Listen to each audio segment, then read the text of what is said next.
Welcome, everyone, to another episode of Inclusion Starts Now. I am thrilled for you to listen to Al talk about everything that he knows. He is just, every time I talk to him, I seriously can't even articulate what I want to say fast enough back to him. Um, you are going to hear so much. He is just truly amazing. Before we get to that, I just want to say that conferences. Today, I want to talk about conferences.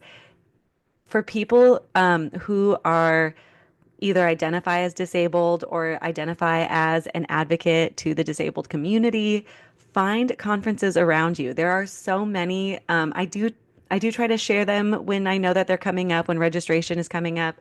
Al and I met at Tash, and we will talk about that in a little bit. Tash also has a Cal Tash conference that is coming up at the end of March. So go look into conferences. We will talk about it a little bit in this episode because community, man, that's what it's all about. Okay, enjoy the episode. Today I'm here to talk to Al, and I met Al.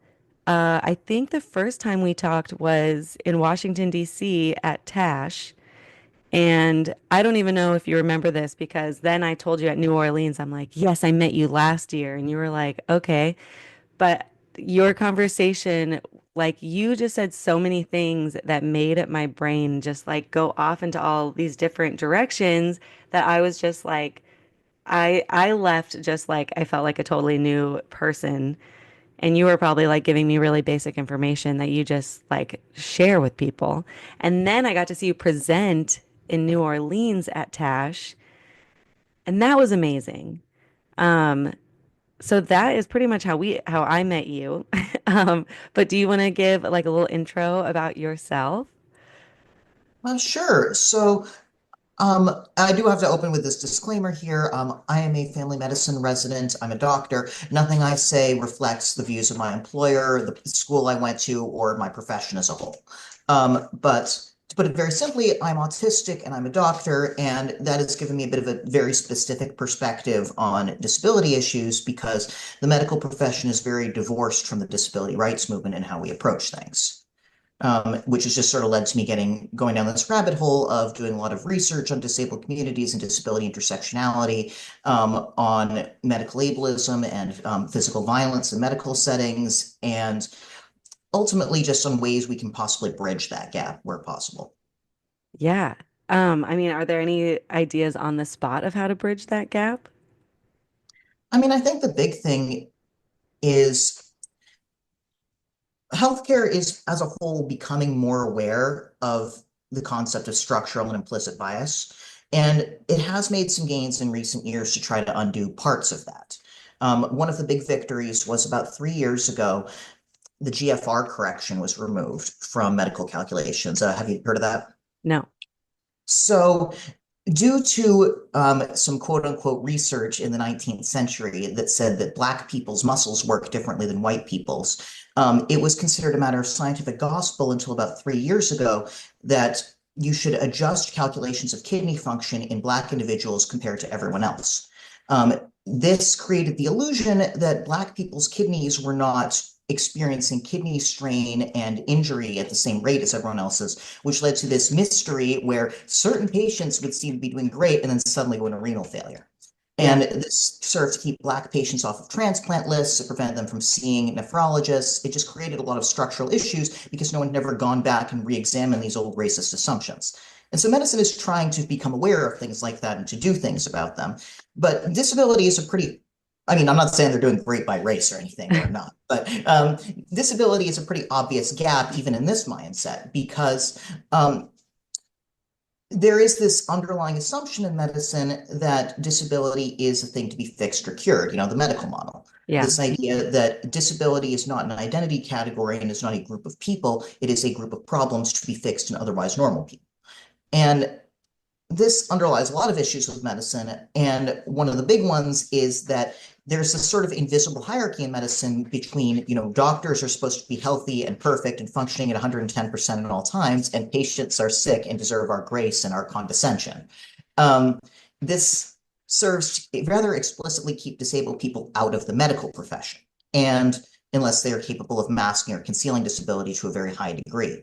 And the problem with that is that a lot of these slow, painful reforms we're making in issues like race and gender bias and LGBTQ bias have come as the result of representation in the field. Um, Rather famously, the correction to the DSM that removed homosexuality as a diagnostic illness only came in part because of members of the Gay PA, which were closeted members of the American Psychiatric Association, but they needed their foot in Yeah. the door to do that. And that doesn't happen with people who are visibly disabled to the same extent, because Yeah. visible disability is a disqualifying part of being a doctor for a lot of people. Yeah. I mean that, oh my gosh. Again, see, it's every time you talk, I just like my brain, it's like I probably need to just sit here and take notes so I can remember everything that I wanted to say back to you. Um, oh my gosh. Okay, so like the ableism in the medical field. We did kind of talk about that, I think, in New Orleans, because I was telling you that I feel like that's where ableism really starts for like a lot of families, that it's like the first diagnosis they get, they're just like, I'm so sorry that this happened. Here, this is how we're going to try to fix your child. Um, and it's like right off the bat, like this ableist thing. Um, and I mean, I've kind of just gotten to a point where I feel like it's, so much mindset and like this cultural thing that we have to change, which is like really hard because people have these like embedded biases like so inside of them that they don't even realize it. I mean, is there anything that you feel like have you, now that you're like in the medical field, do you feel like that you've been able to kind of call people out or be like, well, I don't know, what about this? Or get people to rethink now that you're like in there with them? I mean, here and there, it occasionally happens. It's very tricky because a lot of the time I have to frame that as coming from a position of allyship, because it's still not safe to be openly disabled in most settings in medicine, Yeah. um, which can be very frustrating. And that's been true. It's been true in medical school. It's been true as a doctor. It's Yeah, and it does not help that medicine as a whole, coming from the kind of social backgrounds it does, a lot of people in medicine are just sort of by default a little more conservative. Not a ton. They hate insurance as much as the rest of us, but probably more. But people do not like the idea of they feel there are a lot of older doctors, especially, who feel like medicine has gone too PC and too woke with those attempts to change the structural things I've been talking about, and are kind of hostile to the concept of trying to view disability as anything other than a tragedy. Yeah.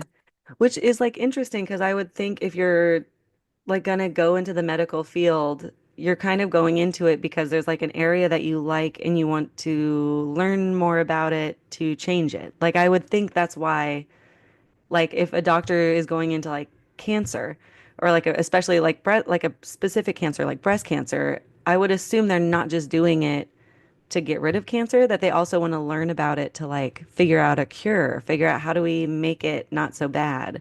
So it's like I guess that's interesting that I wouldn't really think that doctors would think that they've like capped off learning, that they're like, nope, this doesn't need to change. We're fine here. Because it's like they're there. Aren't they seeing it that it's not working? I mean, I think you're kind of pointing to a kind of very fundamental issue with the way doctors think, which is that um, I'm trying to look up this essay, which is why you can hear me typing. There's this fantastic essay in the Disability Studies Reader that really changed my perspective on this, which was, all right. But basically, what it talks about is this thing in American history where disability has been seen as such a non-entity in terms of identity and in terms of respect that it can be used as an insult or a weapon against literally any group. And in medicine, the way that kind of plays out is, yes, you can have a doctor who really wants to, help women, and that's why they go into the field that they go into. But what that means for them is spare women early death, but also disability. Um, and you can have a doctor who cares very deeply about fighting breast cancer in everyone, but that's because they have this fantasy idea of someone living without breast cancer and perfect health until they're 80. The Yeah. idea of it being okay that someone's baseline is using a wheelchair or is not speaking the way that you speak, or any of these other things, that can be very difficult to internalize because it doesn't look like what they think health should look like. Yeah. It like makes me like I've never sat in a medical class or anything, but I would just be so interested in like I mean like kind of defining healthy. Like I feel like that is kind of one of those things where especially I mean as someone who has recently had children and has gone through childbirth, I remember so many people being like, what do you have a birth plan? What's your birth plan? And a lot of people will answer just like, I just hope for a healthy baby. And then if you get a baby, like if your baby ends up having a disability, then people feel like they're not healthy, which was in because I was one that was like, well, I just want a healthy baby, but I guess I wouldn't have said a disability means that they're not healthy. I mean, I guess it depends on like their health status, but I don't know. What do you think about that? About I like think, healthy? well, I think that gets into a lot of things because there is also a lot of, sort of internalized tension within disability rights circles between, healthy and unhealthy disabled. There are people who would define themselves as unhealthy disabled who, in some cases would want to cure, would want things to change. And I'm not going to begrudge them that. If you've got a, progressive illness that is, going to kill you early, wanting it to stabilize, wanting it to change, and if even if you don't have that, wanting that kind of outcome is, that is an individual thing. Um, and so I think it has more to do with this overwhelming cultural pressure to, improve, to get to a particular physical standard. And because it kind of reduces the concept of free choice. I'm not explaining this terribly well, but No, you are. I the last line you said though, I feel like that, okay, reduce it. Say that last. Do you remember the it, last line you just said? this overwhelming cultural pressure kind of reduces free choice. Yeah. Because it's sort of like the concept of choice feminism. This idea that any choice a woman makes is inherently feminist, so we should not judge the content of that choice. And that's true, sort of, but it kind of has this background assumption that choices are made in a vacuum and that there aren't economic pressures driving the choice to say work versus live in the home. Um, Yeah. and there's a very similar dynamic when we talk about health and disability, because when a lot of parents, especially, say they want their kid to be healthy or they want their kid to be able-bodied, a lot of what they mean is, I'm afraid of my child not being able to support themselves someday. Yeah.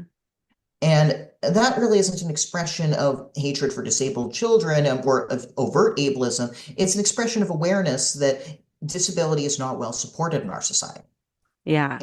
even though they would never put it in these terms, because a lot of people don't think in these sort of structural terms. It's awareness that, from their perspective, their kid is not going to measure up to what is expected of an able-bodied adult, and they want a kid who can do that someday. Yes. And I do think that that is, I mean, oh my gosh. Okay. So thinking of like behaviors a lot, like when I'm working with a child or like my own kids of being like, helping them with behavior, it's like I'm trying to help them have tools for when other people's unplanned behavior goes towards them, and then they're like, "Whoa, what's happening?" But then responding in like a safe, healthy way.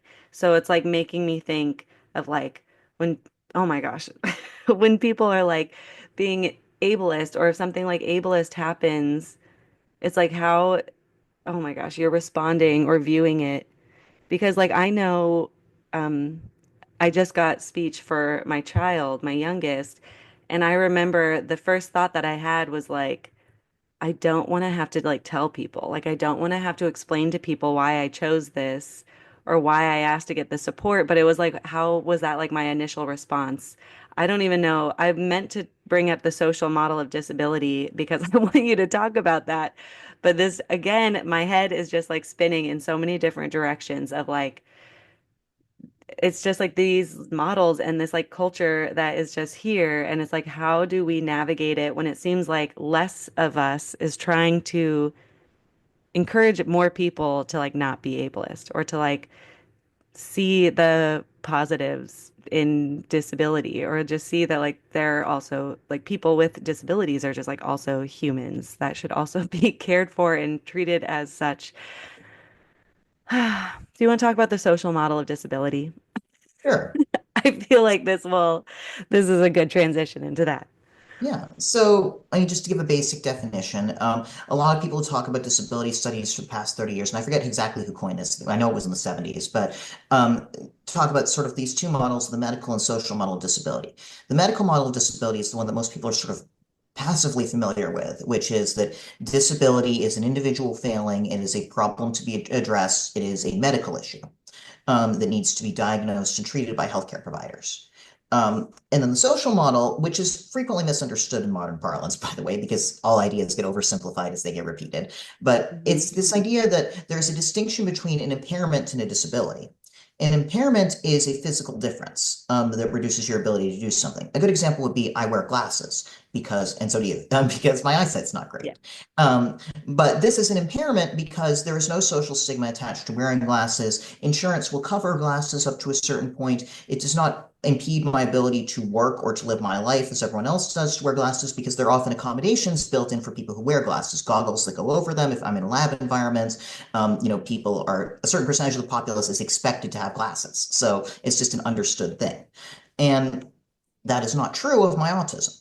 Um, Autism is a disability not because it inherently represents a greater impairment than, my astigmatism, but rather because there are no accommodations for it. There is no expectation that that is how some people exist, and there is no expectation that if people exist that way, they can and should function outside of the home. Um, as such, there aren't educational accommodations for us. There aren't workplace accommodations. And even trying to obtain or request those accommodations can often be a deeply stigmatizing and often doomed to fail process. Um, I've had a lot of difficulty getting accommodations in a lot of different settings because the accommodations I request are not standard accommodations. And people tend to assume that because I talk and look the way I do, that means I am, quote unquote, high functioning enough to not require any accommodations. Um, and which is to say that, if you lock me alone in a room, I'm still autistic. That doesn't go away. But there is a social context that differentiates impairment from disability. Yeah.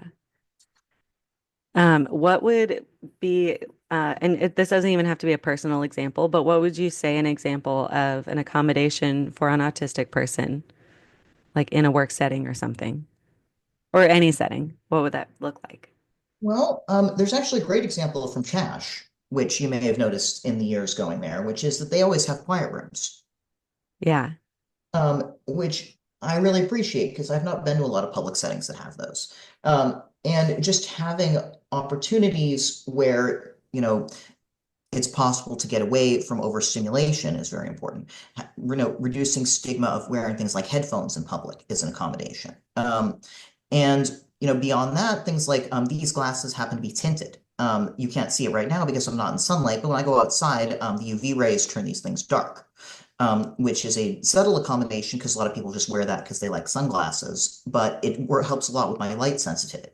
Yeah. And yeah, there are a lot of different things like that. Some people are trying to create workplace accommodations. I actually recently worked on a book that is trying to research that things like an orientation process that explicitly explains aspects of social protocol and expectations of when paperwork should be returned and how things should be done, which tend to be picked up by most people passively. Yeah. Oh, I felt that even my first year teaching, I remember asking people, I'm like, and it was like a fire drill.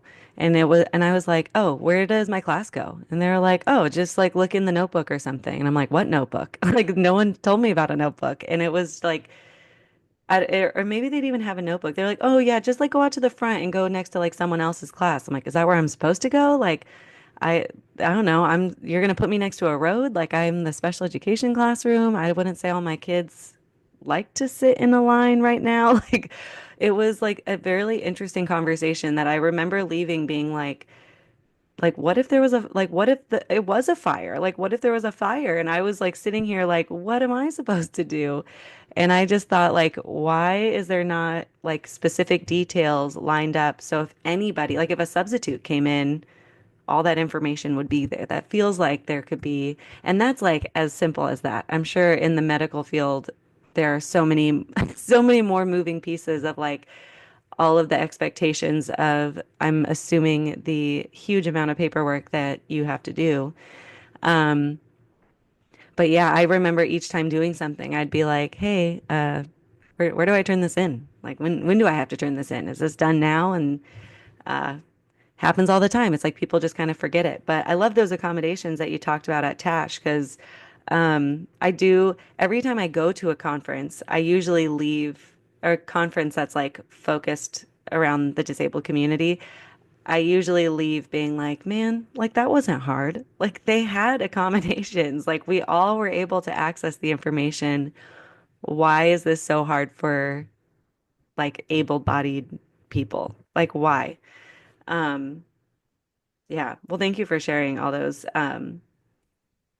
examples. Yeah, well, and just to add one other thing, I Yeah. like to think of accommodations in terms of options because, as we are all sick of explaining to a lot of able-bodied people, if you've ever pushed a cart or ridden a bike, you understand why curb cuts are handy. And Yeah.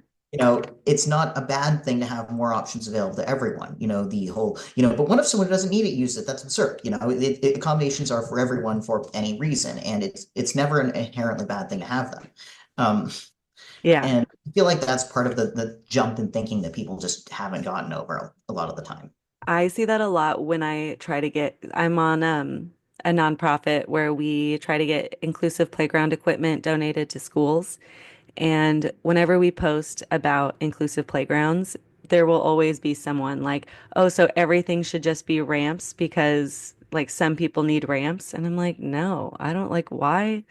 Have you been outside? Like you see, there's a ramp and a stair option. Like I'm not saying let's like down with stairs. Like let's just also have other like alternatives. Like and which a lot of playgrounds are starting to jump on this, but that's what a lot I feel like people fear inclusion. And I mean, very recently, I mean, the whole DEI thing. Like I feel like people fear it because they think things are being taken away from them when it's like that's not what's happening. Like we're trying to get everybody. Oh, someone just said something where it was like we're trying to get everyone at the table and like have a table big enough for everyone.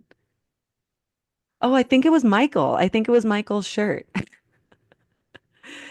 Oh man, I'll have to I totally forgot what his shirt said, but it was something like that where it's like, you know, how do we make sure we're hearing like about from all groups to be successful? Okay, so research. I showed you that article. I already forgot the name. I have it up too. Let's see. Um, well, it's by the Jill Barchet, but she's not the one. Yeah, it looks like it's Douglas Uh, Fuchs. yeah, and it's called Top Scholar Says Evidence for Special Education Inclusion is Fundamentally Flawed. And I sent that to you because I know that you are huge in research and you probably also have access to so much more research than the average human. Um, But yeah, I did feel like that was a little bit of a clickbait thing. And because I feel like the people who shared it where I saw it, it was like, maybe inclusion doesn't work. They're telling us it works great. And I was like, what? That's not even what the article's saying. So I've been trying to do videos about it. Research. What do you feel like you find in research that, uh, I don't know, supports inclusive education, supports like the importance of better social models? Medical models. What do you think? Well, first, I'm going to say I'm not big in research. I'm just, involved in research. But, Okay. you know, I seriously, you were going to say that you're not big in research. I promise you, from compared to me, I would say that you are huge in reading research. But well, sure, but reading it, in sure. the But research world. I, but yeah, so I think, and I'll get to the specific article in a second here, but Yeah. I think there are a couple of, very core structural issues for how we write about disability, especially in medical research. I haven't read a ton of research in other fields. I mean, I've read a lot of ABA research because it's important as an anti-ABA advocate to just be familiar with what their journals are writing. But um, there's a thing we talk about a lot in medicine called the pyramid of evidence, which is supposed to be a non-biased, formalized way to evaluate research quality, which I'm actually very fond of. Mathematically, it backs up very well. The statistics make a lot of sense. And basically, it's, at the bottom, you have things like expert opinion. And then at the top, you have things like systemic reviews that are compilations of other high quality studies. And towards the top, you have things like randomized controlled trials and you have prospective trials and things like that. So the idea is that the form of the research dictates what it can reasonably be said to prove, which Hmm. is a good way to approach things. But one very obvious hole that I've noticed in this is, that, well, not a hole so much, it's just a different perspective we don't aren't really trained to look at, is outcomes of research and how we define what an appropriate primary and secondary outcome are and what we are looking to see happen. And the place where that comes up a lot in disability work is quite obviously using the medical model. The desired outcome is always less disabled or less disabled looking. Yeah. And that's not the outcome necessarily wanted by the community that they're studying. A great example of that, and this is not a disabled community, but it is one that is treated very similarly by the medical community, is the deaf community. Um, I have never met a deaf person or read work by a deaf author in support of cochlear implants. In fact, most deaf authors I'm familiar with are very strongly opposed to cochlear implants. They Mhm. argue that unless they are implanted very early in life, and even in that case, there is a very low chance of them working. They raise the risk of ear and brain infections. And in people who don't have a lot of residual hearing, they just, can sell them. They often cannot work at all. And at the age when they're often implanted, which is things like 3 to 4 years old, you can get issues where someone's brain is already developed to not use that kind of auditory processing. And so it's just white noise. And I've never really seen the medical community dispute that. Um, Usually, the research supporting cochlear implants is about how, well, but it works for some of them and it makes them look less deaf because they don't sign. Yeah. And which is sort of the same oralist nonsense that we've been hearing for 100 years. But the thing is that, yes, there are randomized controlled trials showing that kids with cochlear implants hear better. Yeah. But that's not the primary outcome that the community cares about. And I have a very similar issue with ABA research because the primary outcome for ABA is, do these kids look autistic a lot of the time? It's not how long we live. It's not our vulnerability to medical comorbidities. It's not our long-term psychological health. And that last one in particular, there is a growing body of research over the last 5 years that has been showing that ABA is correlated with greater depression and suicide rates. Um, Yeah. and but the thing is, those things aren't supposed to matter to us because we're supposed to want to be less autistic first and foremost, and that is supposed to be our priority in life, if we have any priorities at all. We're not really seen as people enough to have our own views. But and so kind of getting back to this specific, research. Um, so a couple of things kind of leapt out at me from just sort of skimming this, and you watched me skim this. I foolishly did not look at your email thoroughly enough when I initially got it. I mean, But you responded. I loved our email conversation as well. I felt like you asked me questions that I'm like, wow, no one's ever asked me that before. Like, but I felt like you were thorough, but continue the article. yeah, so I'm going to quote Fuchs here. Um, Some number of kids with disabilities can and should be in general classrooms. It's manifestly obvious that they're doing reasonably well. They should stay there. But for a majority, they need intensive instruction, and we know how to provide intensive instruction. And my objection to this and is that, what do we mean by need? And what do you mean by intensive?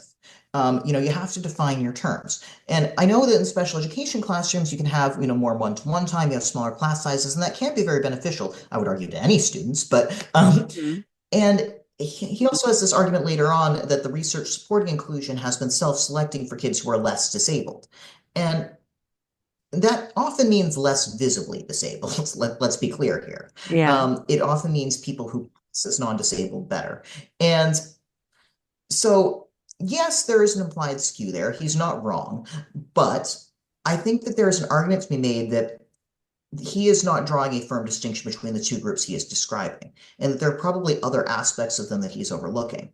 Um, I think that, a very obvious example that leaps out at me is when we talk about diagnosing kids with developmental disabilities, the exact choice of diagnostic label and the selection of things like functioning labels tend to rely very heavily on race and class. Mhm. And so, you can say kids with more severe diagnostic labels are more likely to be in special education. But that's another way of saying that kids who have other disadvantages stacked against them are more likely to be in special education. And when he says that kids benefit from it, he doesn't really define what he means. Maybe it would, if I read the original report, which I did not, I just read this kind of The clickbaity and it's not summary. out. Maybe The it goes into original more report's detail. not out. Okay, Like it's coming out. well, then he shouldn't be given interviews. But you know, the but my point is, maybe the outcomes he's looking at, I don't know if they're academic performance. I don't know if he's looking at, the able-bodied kids and if he's concerned about kids being disruptive or whatever. And I don't know if he's talking about social outcomes because a lot of the time, when people talk about autistic kids, the original research supporting ABA claimed that we perform better socially if under intense ABA instruction, which is not, I would argue, why most people go to school. Yeah. And I think there is a tendency in disability education research, and you may have noticed this too, to conflate better outcomes with quieter, With what? quieter, Oh, with quieter? less disruptive. Yeah, Yeah. less disruptive. Yeah. Well, I know that that is like such an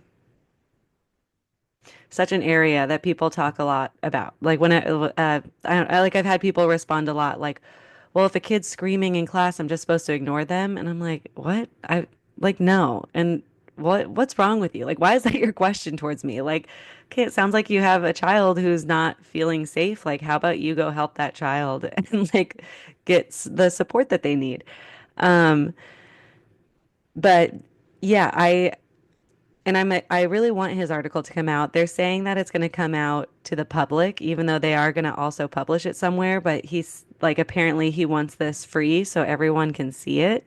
So I'm hoping that he does define those terms because I do think that that is just like, that's like a hard thing to define when you're trying to, like, you can't say inclusion is going to work for people with this disability or this severity of this disability. Like that's just not how that works. Like every person is different. And like what you were saying of like someone having like a smaller class size for a certain lesson, like that could be beneficial to everybody, not just this like one autistic child that has it in their IEP.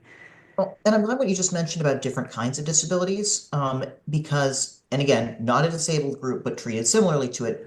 One of the things that the deaf community has done to separate themselves from the disability community in the last 20 years is they're very firmly against inclusion for the most part in the US. And Yeah. there are reasons for that, which are communication-based reasons and cultural reasons, which is a very separate thing. But they do tend to get lumped in, especially, people who are multiply disabled, who, might be, you know, deaf and also using a wheelchair and also have intellectual disability, have a lot of other things going on. And the question of what's best for that child becomes very individualized. Yeah. So okay, so I used to work with the deaf blind community, uh, in like whatever that yes, I used to work with the deafblind community and I've grown up like learning sign language. So I've met a lot of deaf people and I've talked a lot about the deaf culture of like capital D deaf versus like lowercase d deaf. And then deaf plus, like if there are multiple disabilities.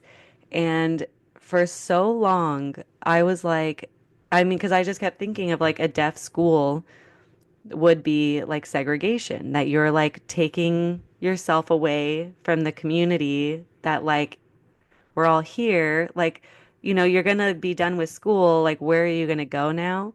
But it was very recently that someone said like, you know, even when they're always out and even with accommodations, it's like they just can't access it the same as like when they are around a group of deaf people and how I think it was like an argument with the least restrictive environment that they were like their least restrictive environment is to be around a lot of deaf people so they can communicate and like feel a part of this like community that also feels like they're smart because they don't feel that with non-deaf people. So you see Yeah, my well, arms are flaying for anyone who's watching the video. I know sign language and so it's really hard for me sometimes to not like I want to sign these words sometimes. It like is this natural thing. Anyways, thank you for bringing that up because I do feel like I mean usually when I talk a lot of stuff like about inclusion is like I talk a lot about like the deaf community and the autistic community, and then it feels like those are the two biggest cultural groups that I seem to notice, talk about. I don't know. Oh, and I think there are a lot of cultural reasons and historical reasons for both of those, which do tend to unfortunately put us in broader prominence. But sorry, go ahead. Yeah, no, that was it. Yeah. Do you have Uh, something else to say about that? Because you've talked about something else that I want to talk about. Well, I was just going to very briefly mention that a Yeah. community I've been trying to learn more about in recent years because they're very marginalized and only sort of beginning to find their voice in the broader cultural stage is the schizospec community, Okay. um, which are to say people, schizophrenia, schizoid personality disorder, not schizoid, that's the one thing, schizotypal, schizoaffective disorder, sort of this kind of spectrum of conditions. I didn't And even about, realize there was more than one. So this is um, educational to me. And yeah, and again, part of that gets back to the DSM being badly defined, which is its whole other problem. Yeah. But the I've been trying to read more by authors with those conditions and by posters and people who talk about it and about some of the things that they're discussing and things like different sensoria and different sensitivities to things like light and sound, which are very similar to what is experienced in autism, to a lot of the same prejudices around empathy that we experience, but also to things being very different because there are things like greater risk of suicidality and low interest and these effective things, as well as things like hallucinations that can make it difficult to be safe in public because people might notice you behaving oddly and attack you or something. And I and it's a community that's been very historically marginalized and very historically hated because of sanism, which is sort of a subcategory of ableism. And I'm not trying to say I speak for these people or I know anything about what they're getting at, but what I'm kind of getting at is that, it's a community that's been a lot more out of the limelight than autistic and ADHD communities. And it is important to, note that these other disabilities who we haven't heard from as much yet might have different needs or different interests. And it's something to keep in mind as we develop policy. Yeah. Well, I feel like this is it's like okay, gosh. I do feel like the deaf community and autistic community are kind of starting to get more shown, like more representation. And even people like with Down syndrome, I feel like I'm hearing more stories like being published about just like showing some more representation. Um, but yeah, I would say like schizophrenia, like I'm thinking of like mental health issues. I don't know if that is the best way to say that. Do you want to correct it? You looked like you were about to correct it. I've heard a lot of different terminology. The Mad Pride movement is kind of what I've been reading a lot of the literature of, and I have heard people use the term mental illness, but I'm not sure if that's a specifically reclaimed slur that only they can use, or so I'm not sure. But Okay. Well, because I was gonna, and I don't, I like, I guess this is where I see it the most is where people who are living without homes, who are like out, who might be seen like, yeah, what you were saying was like having hallucinations, and people are instantly judging them of like, and I kind of think it's like out of fear, where people are just like, well, I don't know what's happening with them. Like, God, let's go somewhere else. Where I would like to know more because I would like to know how, like, just as a person walking by, like, how I would be able to support. Like, is it better?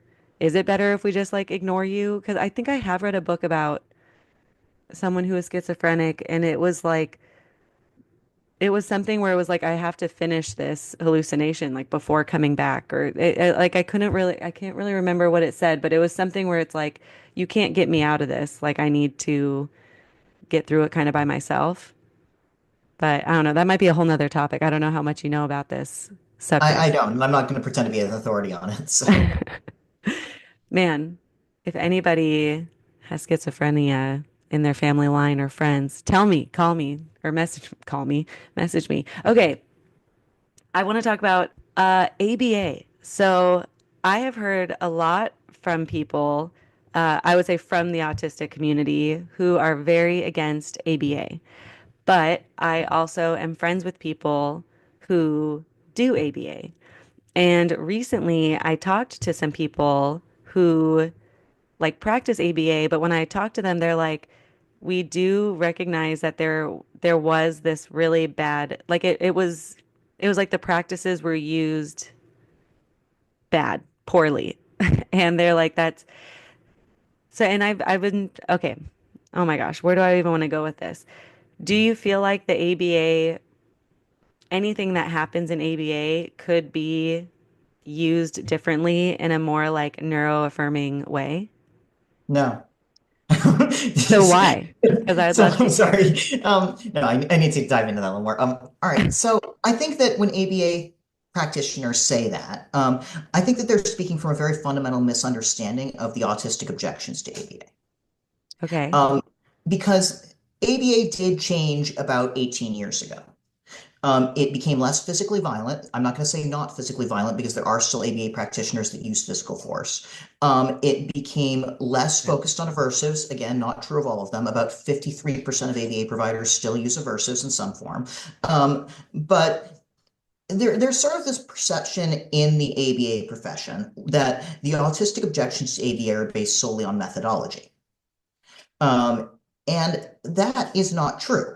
No, don't get me wrong. I would strongly prefer it if the JRC closed, and if the Judge What's the Rotenberg Center. JRC? The Judge Rotenberg Center. They are an ABA using institution that uses electric shocks as a form of aversives. Oh my God. They Still? also, yes, they I also thought we regularly got rid of all starve those. inmates there. Ugh. Yeah, so I would be happier if they did that, but I would point out that the JRC has presented at the last three ABA international conferences. They are still an accepted part of the broader ABA community, even if their practices are not shared. And that's not because all ABA practitioners are on board to slap autistic children. It's because ABA is based on a much broader philosophical misunderstanding of autism that is itself based in a deep well of dehumanization. Um, if you also look at, ABA International's conference proceedings, which, I do every year, they have forums on dog training, on applications of animal training to ABA. And that is not incidental. It has a lot of historical precedent.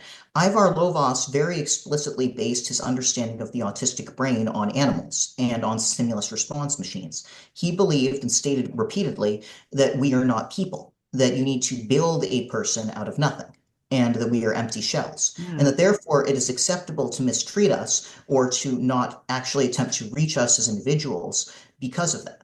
And while ABA practitioners might not approve of his use of physical violence, they still buy into this very fundamental concept that we do not need to be talked to. We do not need to be taught. We do not need to understand why we are doing what we are doing. We need to be trained. And the problem with, well, there are a lot of problems with that, but Yeah. you know, in an educational sense, I'm sure you're aware that training a kid to say 2 times 2 is 4 is not the same thing as teaching them. Yeah. You tell a 3-year-old to say that, but that doesn't mean they understand multiplication. Um, and so it creates this very fundamental educational gap because ABA takes up a lot of time. It is a waste of time that could be spent actually providing education. B, it does not itself teach critical thinking or cognitive skills, and in fact actively discourages them in the name of greater compliance. And C, because of this kind of emphasis on compliance, that's where sort of those downstream negative effects I was talking about come from. Yeah. Because, you know, and a lot of some of this has been professionally backed and by studies, and some of it is anecdotal stuff I've learned from the community. Um, so you can take what I'm about to say with a grain of salt here, but survivors of ABA are more likely to be depressed. They are more likely to be anxious. They are more likely to be suicidal. And the suicidality is true of all high functioning autistics, incidentally. And that's just because of the pressure. That a lot of that is theorized to be because of the pressure of masking. Yeah. But ABA encourages masking, so it does increase that risk.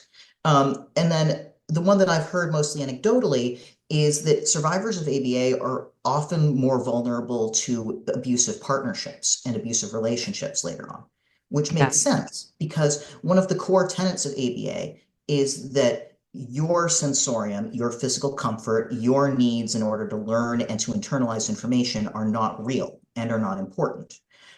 It is important that you do this thing regardless of how you feel about it. ABA practitioners rather famously train children to make eye contact.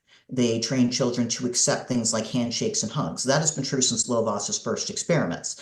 Yeah. And what that actually teaches kids is, not that hugs are good. It teaches them that your physical discomfort is not as important as someone else wanting to make contact with you, which is something Yeah. that is very easy to translate into sexual abuse vulnerability.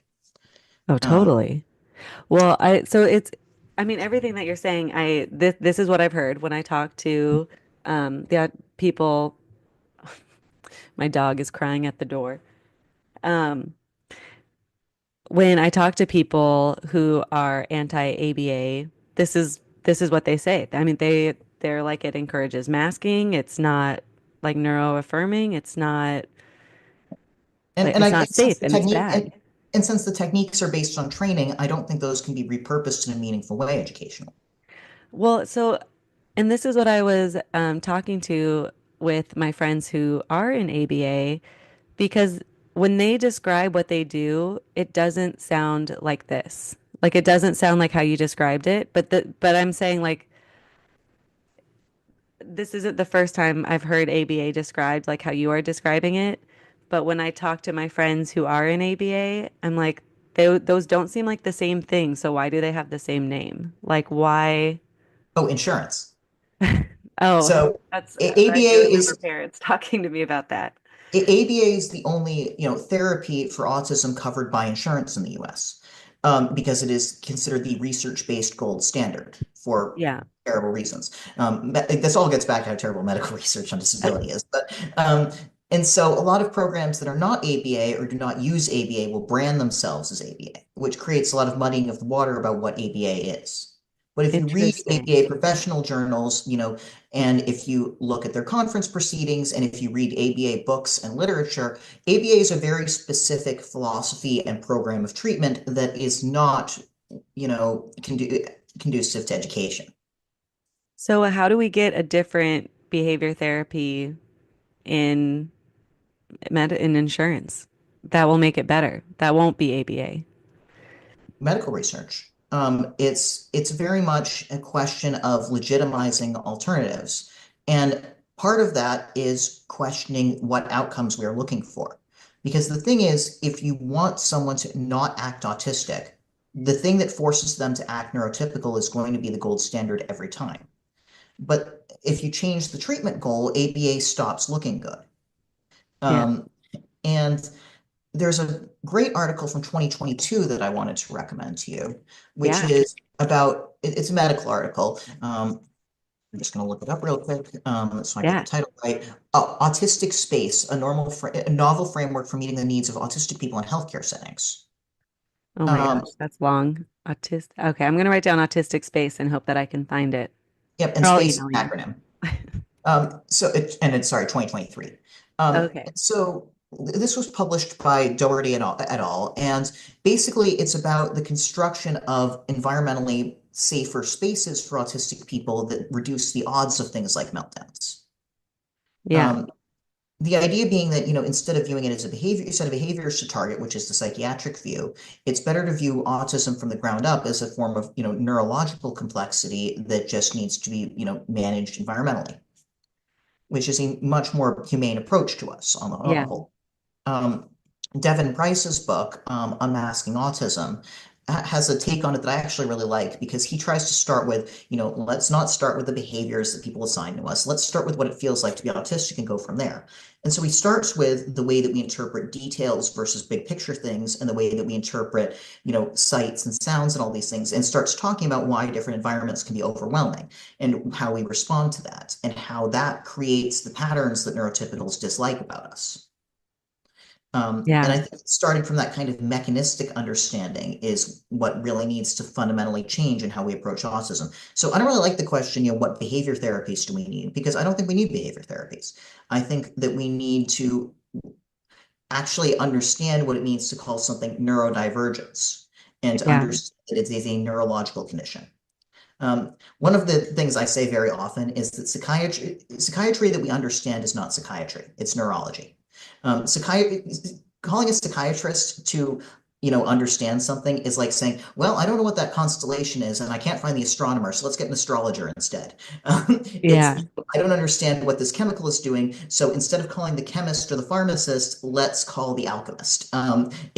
Going to Yeah. an unscientific profession because you don't understand what someone's brain is doing is an admission of failure.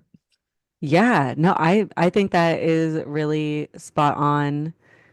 I mean, because like, oh my gosh, I do think the ins I mean, I'm now feeling like a lot of people who do ABA in any sort of positive way. I mean, I'm sure that you don't like that sentence at all, I but know what you mean, but yeah. I feel like it's because they're just trying to get around the system of like, okay, like fine, insurance cover it, but I'm going to like give this kid the support they need to like succeed. Like they're not The because problem being that muddies the waters. yeah, no, it totally muddies the water, but it's also really hard because I'm like, I don't know, what are they going to do? Like, how do they get research? Like, that feels like years of data collecting and working and not getting financial support for the families and you. Like, I don't, how would that, Well, I I mean, think would the you have to be like a place private company then? Well, I think this is one of those things that we can attack from multiple fronts. I think that we need to create better, more rigorous research that is actually reflective of the Nothing About Us Without Us movement and the needs of the autistic community. But I also think that on the educational end of things, we need to disincentivize schools from demanding that their kids get treatment.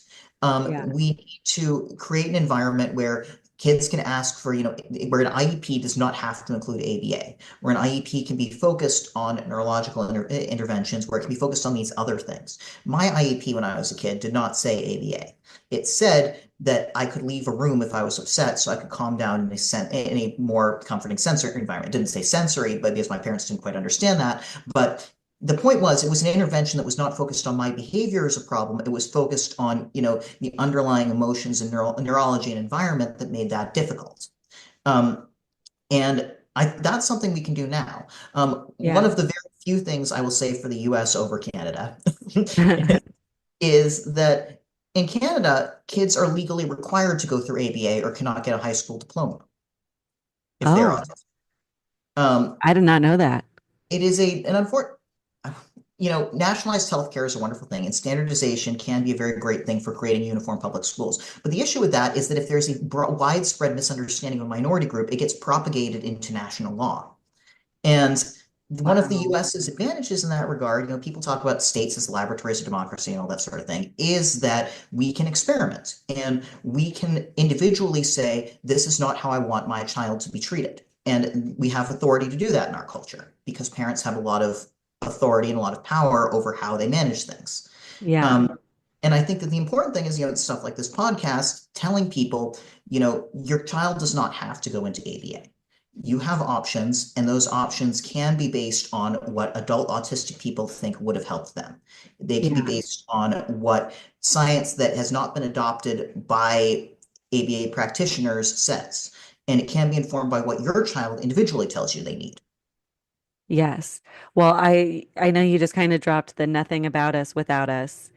And I feel like that is so important just in general. And I mean, I know because personally, I like as someone with a platform who is able-bodied, it's like, but is a disability ally. Like I'm constantly trying to be like,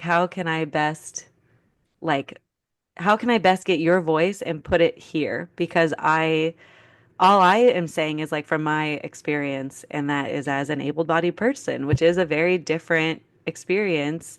And I mean, I overlook things all the time that I wouldn't even see as an accommodation because like it's not even something I look for. Um, do you want to talk for a second about nothing about us without us? Sure. Okay, I I'll try know to be we're quick. running out of time, but Yep. I feel like this So is really important. So this was a term originally created by the anti-apartheid movement. I want to be very clear. That the disability movement co-opted this from South Africa, which was about the development of local policy goals, including members of the communities that they were designed to affect. And as that applies to, American research, what that is often used to mean by disabled communities is that you should formally hire consultants from disabled communities at every stage of the research process. They should be involved in the development of outcomes. They should be involved in study design. There are very obvious holes in research that we tend to notice immediately that the able-bodied researchers studying us don't. And a great example of someone who does that very well is if you have the misfortune of still being on Twitter, like me, Anne Menmont is an independent researcher who does fantastic work discussing the methodology and pitfalls around studies of autistic people. Um, and so people like that, exist. There are databases of us out there, and not me specifically, but senior expert researchers. And the primary issue is just finding the funding to hire another consultant. And it's very important that these people be paid, they be equal good participants, they be researchers, not subjects. That you treat these people with respect. And until such time as we are formally and openly part of these institutions, that needs to be outside consultants, which is another Yeah. reason to build up the research community within institutions and to build up that institutional diversity. Do you do research? Yes, not frequently because I do a lot of clinical work these days, but I do what I can. Are you And I am hoping to get more into it? Yes. Uh, and I also am occasionally consulted as as a doctor and an expert who is allowed to be consulted on stuff now about research studies. I'm often tapped as an unpaid reviewer. It's a little funny that I'm now only an authority on autistic people now that I have a degree that did not teach me anything about them. Um, but Yeah. Cool. Man, I just feel like I could talk to you like all day about, I would love to just hear like more and more stuff about, you really made me like, I guess I don't even know how to talk because I just have like so many things in my head happening because I mean, ABA in general, I've heard both sides and I've never, I mean, even though I know people have complained about insurance, I've never even thought about like how that like muddles the water, like the what ABA means, and then the difference between Canada and America, like that. I didn't even really know how that worked in Canada. Like that feels so I don't know, less freedom, like it's but in such a one like specific way. Well, sort of like I talked about at Tash, ableism is a bipartisan issue in the US. Yeah. And the same underlying ableist assumptions fuel Democrats and Republicans. And often, as a result, you can find allyship in very unexpected political places. For the very simple reason that the freedom to raise your own damn kids is, and to not have, government control over how you do so, depending on context, that can be a very right-wing position. And right-wing parents can get what I mean when I say that in a way that left-wing parents don't always. But Yeah. um, yeah, I mean, I think we both attended that talk on charter schools and both the issues there. But Yes, so I'm not saying it's a unilateral positive to have private alternatives or charter schools, but it gets complicated. it And does. sorry, last thing I'll say is that No, don't apologize. Keep talking. the only government that has put any legal restrictions on the use of ABA on autistic people is actually the government of the Netherlands. Oh, aren't I thought the Netherlands were kind of ahead for education. Or wait, I might, Well, it's not a question of ahead or behind. It's this very specific issue. yeah. Um, Or but my Switzerland? point is, it's totally random. Who's going to, have the right person in the room to explain this concept? Yeah. Well, I was just reading a book it's called Hidden Potential by Adam Grant. I don't know. I love him. Um, but he is like, a white cisgender able-bodied male. And he talks about that at times that he's like, I understand like where my privilege is and but he talks a lot about just like what does he call himself? Organizational psychologist, I think. Or gosh, I should probably know for how much I love reading his books. Uh, Um, and but he studied a school in another country and talked about how they're like performing like very high and they're like more inclusive. They kind of, I mean, he didn't say that they do like a universal design of learning there, but they do kind of like but they don't call it UDL.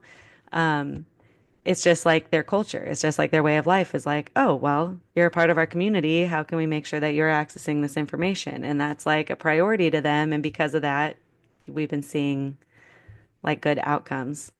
Yeah. Okay. Here are the tarot cards. Usually Mhm. I tell people to like just think of a question. You could even be like, how's my year going to be? How is work going to be? How's my day going to be? Sure. Any sort of question. Is that the question you want? How's your day going to be? Yeah, how about that? You don't even want to know about your week? Your day's already Nah, kind of but over. weeks too far in the future. It's like already almost 12 over there. All right, let's say week then. And I know how my week's going to be, but let's say how's my week going to be? Okay, here we go. I've already shuffled. I never know how to. Okay. Oh, look at that cute cat. Okay, this is Queen of Wands, Okay. and it's a little cat with two tails holding a wand. Oh, and has three crowns, which is cute. And they hide like little planets sometimes on these pictures, which I just That love is so cute. much. Okay, this is a fun one. So, this is about independence and confidence. The queen lies in the warm sun in the blooming flowers, living her best life. You know how to make things happen. You are bold and courageous in your actions and you follow through. Don't shy away from this power. Share your enthusiasm with the world. Is something great happening this week? No, but hopefully something will. Well, it will now because the Queen of Cats says so. The Queen of Wands, I mean. Yeah, I And think you they're all can't nice. disobey the Queen of Wands as she Would basks agree. in the sun. All right. Well, thank you, Al, so much for educating me more and more every time I talk to Let you. me ramble at you. No, And I love it so much. it's a close. Can I just say one other thing? Sorry, I promise it's Yeah. not a huge rabbit hole. That essay I mentioned at the beginning about American history and disability being used as a catch-all insult. For some reason, the book is available online, so I'll send you the link to the PDF. Oh, But it's from the Disability Studies Reader from 2015, the 2013-2015 edition. Um, and it's the first, it's actually the second essay in it, or which is Disability and the Justification of Inequality in American History by Douglas Bainton. okay. And it just really changed my perspective on, what disability means to people, on this Yeah. idea that it's such a fundamentally inferior category in popular parlance that you can use it as a threat or an insult against everyone. The whole idea that biological difference is a basis for inequality is just baked into society at every level. And Yeah. it really takes a second of stepping back to go, wait a second, the idea of biological difference, that is based on the concept of disability, which is biological difference. The idea of using as a basis of inequality is based on this underlying assumption that every human being makes that that's okay. If you can prove a biological difference, you can prove a social difference. Yes. Oh my gosh. I just love how you explain things. I'm gonna end the recording. Thank you so much, Al, for being Thank you here. for having me. Um, Thanks again to everybody who made it all the way through. Thank you, Al, for being here with me today. I even re-listening to this episode, I just enjoyed it so much. So I hope everyone else did too. Any articles or resources that we talked about, I'll have below in the show notes. So feel free to go look into all of those fun resources. And I hope you have a great day. Inclusion starts with you, and I just want to help.